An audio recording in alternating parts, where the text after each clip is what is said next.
류시화 씨가 엮은 시집에 지금 알고 있는 걸 그때도 알았더라면 이라는 시가 한 편 있습니다. 지금 알고 있는 걸 그때도 알았더라면 내 가슴이 말하는 것에 더 자주 귀 기울였으리라.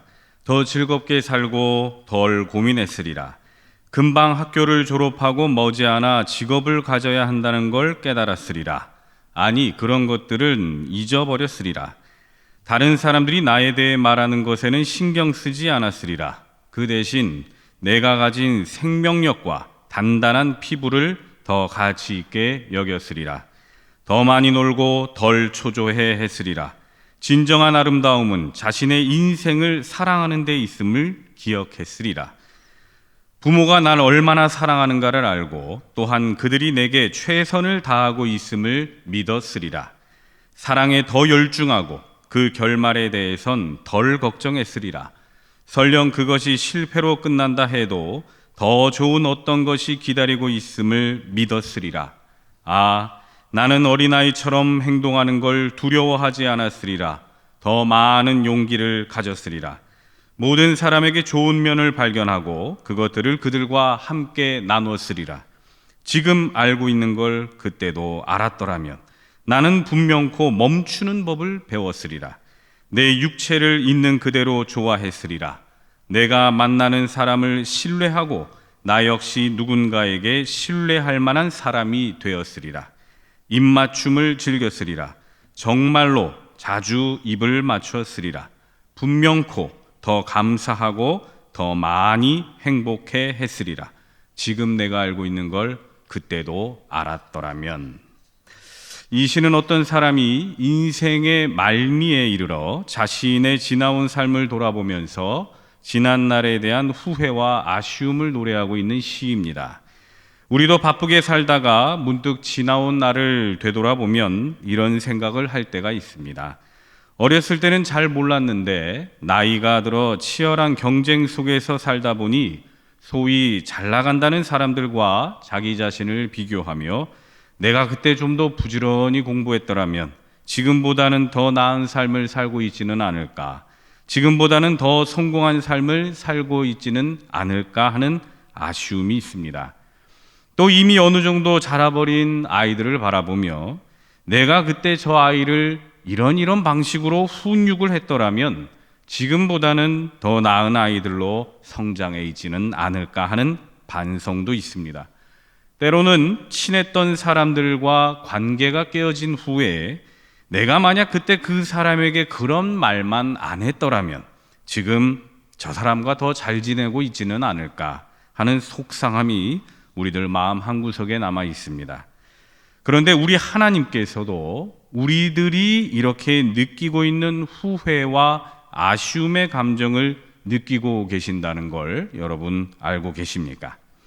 하나님께서는 이스라엘의 초대 왕이었던 사울을 선택하신 걸 후회하셨다고 말씀하셨습니다. 사무엘상 15장 1절에 보면 내가 사울을 왕으로 세운 것을 후회하노니 그가 돌이켜서 나를 따르지 아니하며 내 명령을 행하지 아니하였음이니라 하신지라. 사무엘이 근심하여 온 밤을 여호와께 부르짖으니라. 왕을 세워달라고 하는 이스라엘 백성들의 청을 거절하지 못하시고 하나님께서는 사울을 왕으로 세워주셨습니다. 하지만 교만과 질투로 인생을 살아왔던 사울은 결국엔 하나님의 마음을 아프게 합니다.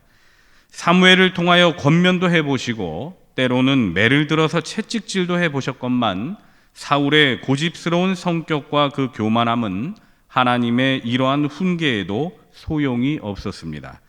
마음에 근심하고 부르짖어야 할 사람은 사울인데 오히려 엄한 사무엘이 근심하고 부르짖고 있으니 하나님의 마음은 찢어질 듯이 아프셨습니다. 그래서 하나님께서는 사울을 선택하신 걸 후회하셨다고 말씀하셨습니다. 이 말씀을 보면 얼핏 우리가 생각하기엔 아니 어떻게 전지전능하시고 매사 실수가 없으신 하나님께서 이렇게 말씀을 하실 수가 있는가? 하나님께서 후회할 일을 왜 하셨을까? 하는 이런 생각을 할 수 있으나 오히려 이 말씀은 하나님을 더욱 가까이 느끼게 해줄 수 있는 말씀이면서 주님을 더욱 신뢰할 수 있게 해주는 말씀입니다. 하나님께서 후회하셨다는 이 말씀은 인간들이 느끼고 있는 그 통회함과 후회함의 감정을 우리 하나님께서도 느끼고 계신다. 우리 하나님께서는 그만큼 사람의 마음을 이해하고 잘 알고 계신다는 것으로 풀이할 수가 있습니다. 그래서 이 말씀은 하나님께서 저와 여러분들의 마음을 잘 알고 계신다는 걸 보여주는 그런 말씀인 겁니다. 어쨌거나 살아있는 모든 것은 지난날에 대한 후회와 아쉬움을 갖고 있습니다. 사람뿐만 아니라 심지어 살아계신 하나님께서도 후회함을 느끼신다 말씀하십니다. 오늘 기도하고 있는 다윗은 어떤가? 그 또한 예외는 아니었습니다. 그는 자신의 지난날의 모습에서 후회되는 일을 하나님께 고백하고 있습니다. 이스라엘의 왕으로 등극하기까지 굴곡도 많았고 고생도 많았던 다윗이기에 그의 기도는 지친 영혼의 탄식 소리로 가득 차 있습니다. 다윗은 본문 7절에 이렇게 고백합니다. 여호와여, 내 젊은 시절의 죄와 허물을 기억하지 마시고 주의 인자하심을 따라 주께서 나를 기억하시되 주의 선하심으로 하옵소서. 젊은 시절 그는 수없이 많은 사람들의 피를 흘리게 했고 한 남자의 아내였던 밧세바를 겁탈하여 자신의 아내로 삼는 일까지 벌였습니다. 젊었을 때는 무서울 게 하나도 없었던 다윗이었습니다. 잘 나가던 젊은 시절의 다윗은 무엇은 일이든 다 잘할 수 있을 것만 같았고 또 자신이 하는 일이라면 어떤 일이든 다 잘 될 거란 생각이 있었습니다. 하지만 물맷돌로 골리앗을 한 방에 쓰러뜨리던 젊은 시절의 패기와 용기는 이제 노년이 된 다윗에게는 다 지나간 옛 이야기일 뿐입니다. 이제 그에게는 지나온 세월만큼이나 마음의 고난과 근심이 쌓여 있습니다. 나이가 들어가면서 다윗은 자신이 할 수 있는 일보다는 할 수 없는 일이 더 많다는 걸 깨닫게 되었고 이제 앞으로의 남은 생을 어떻게 살아야 할지 하나님께 묻고 있습니다. 일생토록 지긋지긋할 정도로 원수들이 따라다녔는데 아직도 자신을 속이고 죽이려는 원수와 같은 자들이 먹이를 노리는 짐승들 마냥 여전히 자신의 목숨을 호시탐탐 노리고 있습니다. 시간이 흐르면 지워질 것 같았던 젊은 시절의 죄에 대한 기억이 여전히 사라지지 않아서 홀로 자책하며 근심하고 있습니다. 이러한 다윗은 이제 남은 삶을 어떻게 살아야 할지 하나님께 묻고 있습니다. 노년이 된 다윗이 바랐던 것이 무엇이었을까? 하나님을 믿는 크리스천으로서 인생을 살아오면서 하지 말아야 했다고 후회한 것은 무엇이었을까? 또 그와는 반대로 젊은 시절에 꼭 했어야만 했다고 생각한 것은 무엇이었을까? 그는 돈을 바랬을까요? 성공을 바랬을까요? 아니면 남은 인생을 즐기며 살다가 자신의 삶을 마감하고 싶었을까요? 오늘 우리들은 이러한 다윗의 기도를 통해서 삶의 지혜를 얻고자 합니다. 단 한 번뿐이 우리네 인생 후회 없이, 아니 되도록 후회하지 않는 길이 어떤 길인지를 다윗의 기도를 통해서 배우고자 하는 겁니다. 비록 우리도 이렇게 다윗처럼 후회 가득한 인생이었고 지난날의 과오가 자꾸만 생각나는 인생이라 할지라도 오늘 전해지는 이 하나님의 말씀을 통하여 앞으로의 삶은 후회 없는 인생으로 그리고 더 나은 인생으로 거듭날 수 있기를 바랍니다.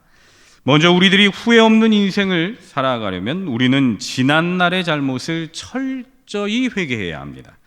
다윗은 본문 7절과 11절에 이렇게 고백합니다. 여호와여, 내 젊은 시절의 죄와 허물을 기억하지 마시고. 그리고 11절에서는 여호와여, 나의 죄악이 크오니 주의 이름으로 말미암아 사하소서. 아멘. 그는 젊어서 지었던 죄악들을 하나님 앞에 철저히 고백하고 회개하였습니다. 그런데 우리가 잠시 생각해 볼 것은 진정한 회개란 무엇인가 하는 겁니다. 회개라는 것이 하나님 앞에 기도만 한다고 끝인가? 하나님께만 잘못을 구하면 그러면 다 회개한 것인가? 우리가 한번 좀 생각을 해봐야 됩니다. 예전에 어떤 한 여검사가 자신이 지난날에 어떤 남자 검사에게 성추행을 당했다는 것을 방송에 나와서 폭로한 적이 있습니다. 그런데 당시 사람들의 공분을 샀던 건 그 성추행을 했다던 남자 검사가 어느 교회에서 세례를 받고 주님으로부터 다 죄사함을 받았다는 간증을 하는 모습이 인터넷을 통해서 퍼지게 된 것입니다. 사람들은 그 모습을 보고 화가 났습니다. 죄는 저 사람한테 지어놓고선 사과 한마디 없이 하나님 앞에 회개했다고 하면 그럼 다 끝인가? 사람들은 그러한 무책임한 모습에 혀를 내둘렀습니다. 또 일전에 밀양이라는 영화가 있었습니다. 그 영화에서도 자녀를 납치해서 죽였던 살인범이 자신은 감옥에서 하나님께 회개했다고 하면서 이제 죄사함 받았다고 말하는 그 장면에서 납치범에게 살해된 아이의 어머니가 오열을 하는 그런 장면이 나옵니다. 과연 하나님께서 이러한 사람들의 죄를 다 사해 주신 게 맞는 것일까? 하나님께 기도만 했다고 해서 그 사람의 지난날의 과오가 정말 다 사라진 것인가? 그것이 진정한 회개인가? 그것은 아니라는 겁니다. 지난 금요일에 우리 전도사님께서도 말씀을 해 주셨듯이 회개는 멈추고 고치고 돌이키는 걸 의미합니다. 헬라어로는 메탄노에오, 즉 생각을 고치고 하나님께 돌아오는 걸 말합니다. 그런데 사람 대 사람의 문제, 관계성의 문제는 회개를 어떻게 해야 할까요? 자기 혼자 잘못한 건 하나님께 기도하면 풀 수 있습니다. 예컨대 내가 차를 운전하다가 나 혼자 어디 벽에 갖다 부딪히거나 긁혔다면 내가 알아서 차를 고치면 됩니다. 나의 잘못으로 인한 것이니 스스로 해결하면 끝입니다. 하지만 만약 내 차로 다른 사람의 차에 손상을 입혔다면 어떻습니까? 그때에는 상대방에게 잘못을 구해야 하고 그 사람의 차를 수리해 줘야 그게 다 해결이 되는 겁니다. 상식이죠. 하나님 앞에 진정으로 회개한다는 것은 무엇이겠습니까? 남에게 피해를 주지 않고 자기 혼자 잘못한 건 하나님과 1대1로 기도해서 잘못을 구하면 용서를 구할 수가 있습니다. 하지만 관계는 관계로 풀어야 합니다. 사람들과의 관계로 인해 지은 지난날의 과오는 관계로 풀어가야 한다는 겁니다. 자신의 마음 속에 있는 응어리뿐만 아니라 다른 사람의 마음 속에 있는 응어리도 같이 풀어줘야 합니다.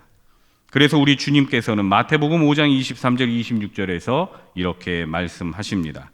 그러므로 예물을 제단에 드리려다가 거기서 내 형제에게 원망 들을 만한 일이 있는 것이 생각나거든 예물을 제단 앞에 두고 먼저 가서 형제와 화목하고 그 후에 와서 예물을 드리라. 너를 고발하는 자와 함께 길에 있을 때에 급히 사화하라. 그 고발하는 자가 너를 재판관에게 내어주고 재판관이 옥리에게 내어주어 옥에 가둘까 염려하라. 진실로 내게 이르노니 내가 한 푼이라도 남김없이 다 갚기 전에는 결코 거기서 나오지 못하리라. 관계는 관계로 풀지 않는 한 진정한 회개가 될 수 없다는 걸 우리 주님께서 말씀하시는 겁니다. 여러분, 우리들의 마음 한구석에 어떤 사람과의 관계로 인해 응어리져 있는 것들이 있습니까? 그것이 가족이든 친구든 교우들이든 그 누구이든지 간에 관계를 풀어야 합니다. 그래야 그 응어리들이 풀어질 수가 있습니다. 우리의 인정하지 않으려는 태도, 그냥 묻고 가려는 그 태도 때문에 우리의 그 응어리가 더욱 괴롭게 하는 것입니다. 상대방이 나의 사과를 받아주건 받아주지 않건 사실 그건 그다지 중요하지 않습니다.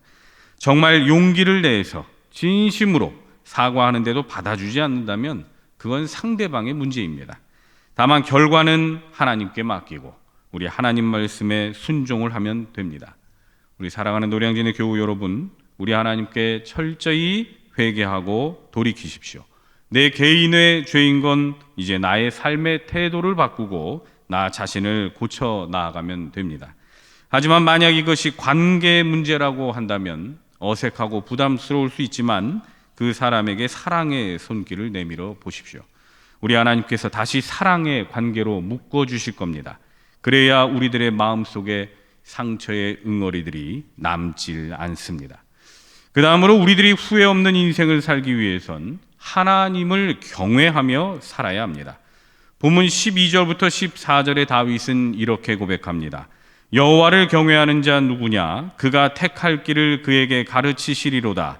그의 영혼은 평안히 살고 그의 자손은 땅을 상속하리로다. 여호와의 친밀하심이 그를 경외하는 자들에게 있으며 그의 언약을 그들에게 보이시리로다. 아멘. 성경에는 전도서라는 책이 있습니다. 이 전도서라는 책은 다윗의 아들 솔로몬이 쓴 것으로 알려져 있습니다. 그 책에서 솔로몬이 말하고자 하는 건 이렇습니다.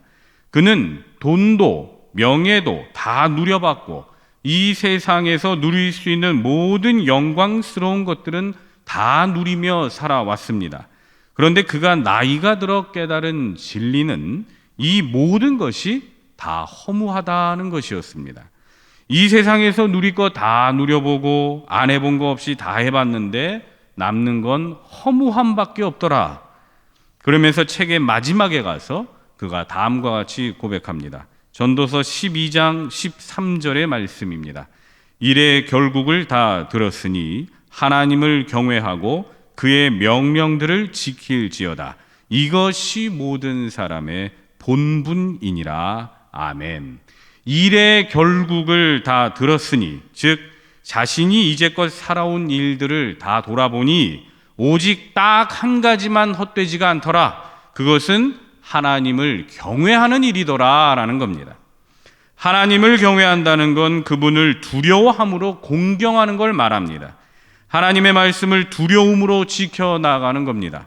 나의 생각, 나의 의지와는 다른 말씀인 것 같아도 나의 고집을 꺾고 하나님의 말씀을 지켜나가면서 하나님을 공경하는 태도를 보이는 것이 바로 경외함입니다. 사람이 한 번 죽는 것은 정해진 일이요, 그 후에는 심판이 있습니다. 여러분, 무엇이든지 하고 싶은 거 다 하십시오. 무엇이든지 원하는 대로 하십시오. 그러나 이 세상 사람은 누구든지 하나님의 심판이 있음을 꼭 기억하십시오. 전도서 11장 9절에 내 어린 때를 즐거워하며 내 청년의 날들을 마음에 기뻐하여 마음에 원하는 길들과 내 눈이 보는 대로 행하라. 그러나 하나님이 이 모든 일로 말미암아 너를 심판하실 줄 알라. 아멘. 인생의 말미에 후회 없는 삶을 살았노라 회고하는 그런 삶을 살고 싶으시다면 오직 하나님만을 경외하십시오. 그리고 이 말씀을 마음의 중심에 두시고 하나님을 경외하는 삶이 무엇일까를 생각하며 살아가십시오. 약속의 하나님, 신실하신 하나님께서 우리들의 삶을 보람있게 이끌어 주실 겁니다. 마지막으로 우리들이 후회 없는 인생을 살기 위해서는 오직 하나님만 바라봐야 합니다. 본문 15절 말씀입니다. 눈이 항상 여호와를 바라보면 내 발을 그물에서 벗어나게 하실 것이미로다. 아멘. 과거의 일들을 털어내고 새로운 시작을 위해서는 나의 태도와 나의 시선을 바꾸어야 합니다. 곧 나의 눈과 나의 시선이 하나님만을 바라봐야 한다는 것입니다. 여기에서 중요한 건 내가 바뀌는 걸 말합니다. 내가. 남이 바뀌길 기대하는 것도 아니고 상황이 바뀌기를 기다리는 것도 아닙니다. 내가 바라보는 게 바뀌어야 되고 내가 살아가는 그 방식이 하나님의 중심으로 바뀌어야 한다는 겁니다. 제가 즐겨보는 프로그램 중에 개는 훌륭하다라는 프로그램이 있습니다. 이 말썽꾸러기 강아지들의 습관과 버릇을 바꾸어 놓는 그런 프로그램입니다. 거기에 등장하는 강아지들은 정말 구제불능의 강아지들이 나옵니다. 틈만 나면 사람을 물고 위협하는 강아지부터 온 집안을 어질러 놓는 그런 강아지들까지 아주 골칫덩어리들입니다. 거기에 강형욱이라는 조련사가 등장을 합니다. 이분이 참 대단합니다. 이 사람이 한번 왔다 가면 강아지들이 완전히 다른 강아지들로 바뀝니다. 정말 신기할 정도입니다. 그런데 이분이 와서 고치는 건 강아지들만이 아닙니다. 주인들을 바꿉니다.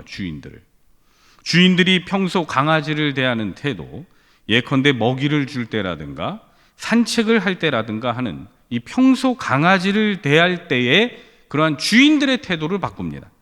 정말 신기한 게도 이 주인들의 태도를 바꾸고 움직임을 바뀌니까 강아지들도 달라집니다. 저는 여기에 힌트가 있다고 생각했습니다. 남을 바꾸려고 하면 아무것도 바뀌질 않습니다. 내 환경, 내 상황을 바꾸려고 하면 그것만큼 헛수고도 없습니다. 우리들이 후회 없는 인생으로 앞으로도 살아가려면 어떻게 해야 하는가? 남을 바꾸려는 태도가 아니라 내가 바뀌려는 삶을 살려 한다면 남도 다르게 보이고 나도 다르게 살 수가 있습니다. 내가 이 세상을 바라보는 시선을 바꾸면 이 광야 같은 세상도 다르게 보이는 겁니다. 내가 하나님을 바라보는 태도, 내가 하나님께 시선을 고정하면 남도 달라 보이고 세상도 달라 보입니다. 그래서 우리가 즐겨 부르는 찬송도 이런 찬송이 있지 않습니까? 내 영혼이 은총 입어 중한 죄짐 벗고 보니 슬픔 많은 이 세상도 천국으로 화하도다. 할렐루야 찬양하세. 내 모든 죄 사함 받고 주 예수와 동행하니 그 어디나 하늘나라. 주 예수와 동행하는 믿음, 주님을 바라보는 믿음을 가지니까 내가 밟는 그 땅, 그 어디나 하늘나라처럼 보이는 겁니다. 주 예수님을 바라보는 삶을 살아가니까 슬픔 많은 이 세상도 천국처럼 느껴집니다. 사실 이 세상은 여전히 변한 게 없지요. 내 주위도 전혀 변한 게 없습니다. 내 자녀들, 내 가족들 절대로 내 뜻대로 변해 주질 않습니다. 하지만 내가 바뀌니까, 내가 다르게 보니까 이 세상도 하늘나라처럼 평화롭게 보이고, 내 시선이 바뀌니까 내 가정이 천국과도 같이 여겨지는 겁니다. 서점에 가면 수많은 자기계발서들도 이와 비슷한 말을 합니다. 내가 바뀌면 된다. 내가 바뀌면 세상도 바뀔 것이다. 하지만 문제는 어떻게 바꿀 것이며 무엇으로 바꿀 것인가 하는 겁니다. 마음만 고쳐먹는다고 되는 것인가? 그렇지가 않습니다. 우리가 새 사람으로 태어나려면 예수 그리스도를 바라보는 바라봄이 있어야 합니다.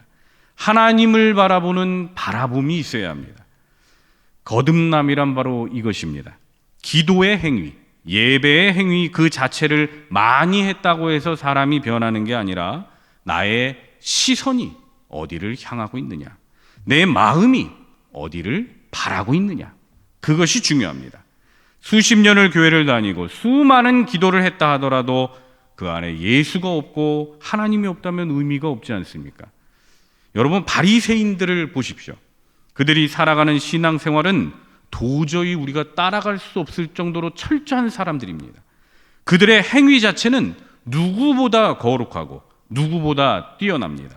하지만 다른 사람들에게 시선이 향하다 보니 이 사람들은 매사 불만이지요. 오히려 영적인 교만함이 나타나고 권위적인 태도가 나타납니다. 나는 이만큼이나 했는데 너희들은 뭐 하는 거야? 라는 식의 태도입니다. 나는 이만큼이나 했으니 괜찮아 하는 자기 합리화를 보입니다. 그러니 다른 사람들을 바라볼 땐 매사 정죄입니다. 저는 율법적인 것과 복음적인 것은 이 손가락 방향의 차이라고 생각합니다. 이 손가락이 당신을 가리키면 율법적인 것이고, 이 손가락이 나를 가리키면 복음적인 것입니다. 너를 변화시키려고 하면 바리새적인 것이고, 내가 변화하려고 하면 복음적인 것입니다. 오히려 우리가 추구하는 이것 모든 건 단순합니다. 여러분, 나의 눈이 예수 그리스도를 향하게 하십시오. 나의 마음이 오직 주님만을 바라보십시오. 남을 바라보지 마시고, 성공을 향한 욕망과 욕심을 바라보지 마시고, 내 안에 끓어오르는 욕정을 무시하시고 오직 하나님만을 바라보십시오. 예수님 모시고 1시간 기도하는 것이 예수님 없이 수백 시간 기도하는 것보다 낫습니다. 하나님을 바라보고 1시간 예배하는 것이 세상을 바라보며 일주일 사는 것보다 훨씬 의미 있는 삶입니다. 우리 사랑하는 노량진의 교우 여러분, 앞으로 남은 인생을 어떻게 가꾸어 나아가시겠습니까?